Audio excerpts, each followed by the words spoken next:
base runner, their first hit, and their first run scored.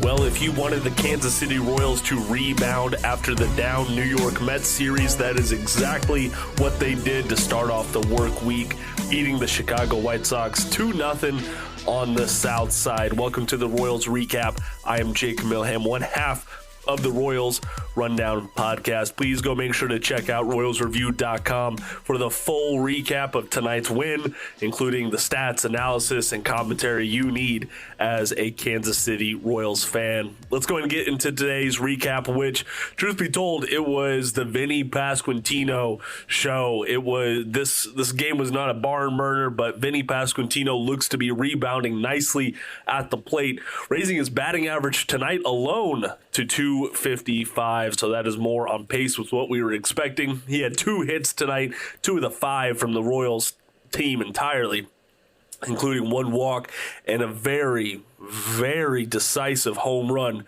off of Nick Nastrini in his first MLB start. So hey, welcome to the show, man. You took him 421 feet deep to right field. That was a no doubter the whole way. Vinnie Pasquantino looks to be back alive, and like I've said, the reports of his demise were greatly exaggerated. So he's still putting the ball in play, he's still getting those hard hits, but now he's doing a little bit more damage. So kudos to Vinnie on bouncing back. I look forward to looking a little bit closer into his stats. Today was the Royals' first game after losing Salvador Perez in the 4th inning on Sunday against the New York Mets. We did get a quick update on Salvador Perez's status. All in all, it seems like he is going to be back he's trending towards being back in the lineup on Tuesday against the Chicago White Sox. In what fashion? We'll see. We'll see what happens. Of course, the team captain approached manager Quatraro and really lobbied hard to get into Monday's lineup, but he had a small groin strain, nothing too serious. It sounds like Joel Goldberg really downplayed it on the broadcast today. So I'm very hopeful that Salvi he's only hindered for a few days, maybe just play some DH to close out the White Sox series. But back to those White Sox. Listen, this is a very interesting spot for the Kansas City Royals. The team that has historically been in the AL Central basement is now a half game back of first place in the division, trailing the Cleveland Guardians. Meanwhile, the Chicago White Sox, they fall to, what is it now? 2-14. That is terrible. Or excuse me, let me double check on that. I can't believe that. I really can't. I don't like the White Sox at all. But for them to start off the year 2-14, a start that we haven't seen in more than a decade from any MLB team, is absolutely atrocious. This is not good, and unfortunately, it only feeds further into the AL Central is the worst division talk around baseball. But the Royals went to Chicago and handled their business. No, it was not a slugfest. The lineup was kept pretty quiet for the most part. Nick Lofton and Freddie Fermin and Kyle Isbell, surprisingly, 3 of the 4 bottom batters in the Royals lineup combined for the other Kansas City Royal run today, with Kyle Isbell batting in Nick Lofton. That was in the top of the 5th, and not a whole lot happened after that. It was pretty quiet from both bats, and Seth Lugo, he did his job today in the South Side. He did it very, very decisively as well. Pitched 7 innings. 7. The guy that we were worried about, hey, does he have too much mileage on his arm? Is he going to be able to stand up to still being a starter after being a reliever for most of his career? Well, going out there and pitching 7 innings with 99 pitches will prove some doubters wrong. Only allowed 4 hits to the White Sox with 1 walk and 4 strikeouts. Hey, listen, Lugo's game is not high strikeout numbers. It's inducing soft contact and inducing ground balls, and that's what he did today, lowering his ERA to a cool 105. Chris Stratton came in the 8th for the hold, and he pitched another immaculate inning, no hits, no earned runs with 1 strikeout. Excuse me, I shouldn't say immaculate inning, a very clean inning, if you will. And then James McArthur, the general, we are following him into battle because he recorded his 3rd save of the young 2024 season, pitching the 9th inning with 2 strikeouts, including a very close call on Eloy Jimenez trying to check his swing. But that is the ball game, is in the record books. Listen, folks, it's crazy to think that at this point last year, the Kansas City Royals were sitting at 4-13. And now they're sitting at 11-6. That is a huge, huge improvement through the young season. And it's only feeding the fire more of people out there believing that the Kansas City Royals are legit in the AL Central. And you know what? I understand beating up on less talented or hurt teams can absolutely do that.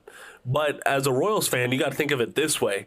They're handling business against the folks that they need to handle business against. The Chicago White Sox are nowhere near the standard that some people thought they were. I'm not saying they were the standard of the AL Central, but a lot of people thought, like, oh, they have all this talent. They're going to be the team to beat in the AL Central for a few years. Yeah, might want to update your predictions there, folks. So, all in all, a very Monday-esque game. It felt like they were shaking off some of the weekend rust that doesn't exist in baseball.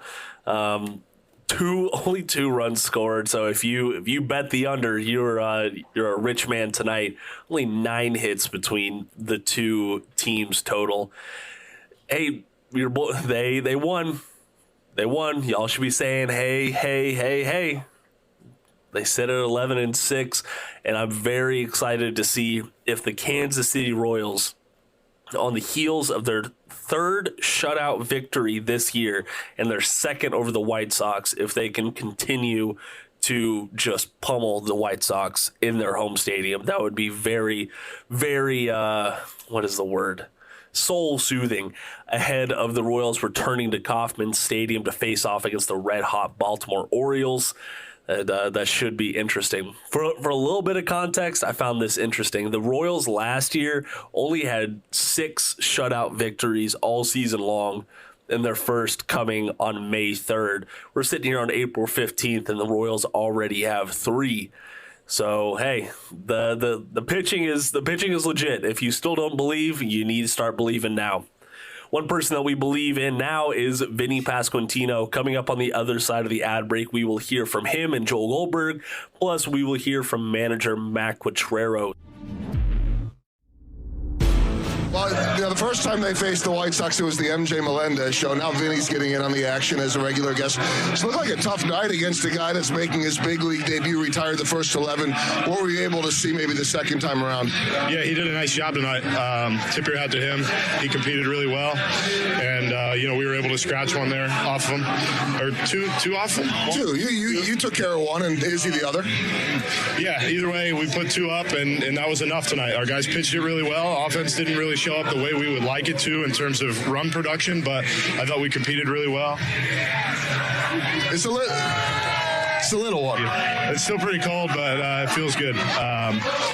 We're happy with how tonight went. Obviously, the results what matters, and we got to win, and we're ready to get back at them tomorrow. Winning always feels good. I got to, this is every night, ask you about your starting pitching. You look up at the end, and it's like Seth Lugo just consistent every single time. From your vantage point, how does he do it? Yeah, it's starting to become the expectation, starters? What they're doing is ridiculous, and, it's an honor to play behind them every single night. So, like I just said, it's becoming an expectation for those guys to just be ridiculous every night. But we know that as an offense, we need to do a better job of putting more runs up and, not to put the pressure on all the pitchers all the time to keep these games low scoring. So for us, we're going to get back at it tomorrow and see what happens. Last thing, you guys have had this bounce back ability. Yesterday, losing that game, come right back. We've seen it over and over again. Well, what is it about this team that has that ability to flush it so quickly? We're a good team. That's what it is. It's not a bounce back. We're just a good team. We're not going to fall into these mental traps of, we went on a streak of 7 in a row or we lost this many in a row. We're a good team. We expect to come out every night and compete, and that's about it. Time to turn the page. We'll see you tomorrow. Let's turn it. Let's get to tomorrow. There we go. Vinnie Pasquantino. Really impressive. Locating right out of the gate as he does. He forces contact, and thought he got better as the game went on too. I mean, a little more swing and miss towards the end. The breaking ball looked really sharp. But what more can you say? I mean, seven shutout. You can't get much better than that. No, a lot of the game this time is about the strikeouts, but for him to just get the weak contact, I mean, what does that do for you guys and for him? Well, I mean, you see there, I think it was the 6th inning with the double play. I mean, he went from having 80 plus pitches after 5 to he was still in the 80s after 6 because of the forcing contact. And, the way he can do it is because the ball moves so much. I mean, he's going both directions. He can pitch up, he can pitch down. So it's hard. It's not as easy as he makes it look. Did that give him the 7th inning, that double play, or were you kind of thinking that way anyway? Yeah, I was hopeful, but, if that 7th inning had gone where he got up in the mid-90s, the 6th inning, then we probably wouldn't have done it. How important was it to get Chris Stratton back out there, let him bounce back after Sunday's game? Well, I mean, he was a good option right there. I mean, I had no issue with him. That was just a one-off yesterday. That was not him. We have a ton of confidence in him. He's going to pitch a lot of leverage.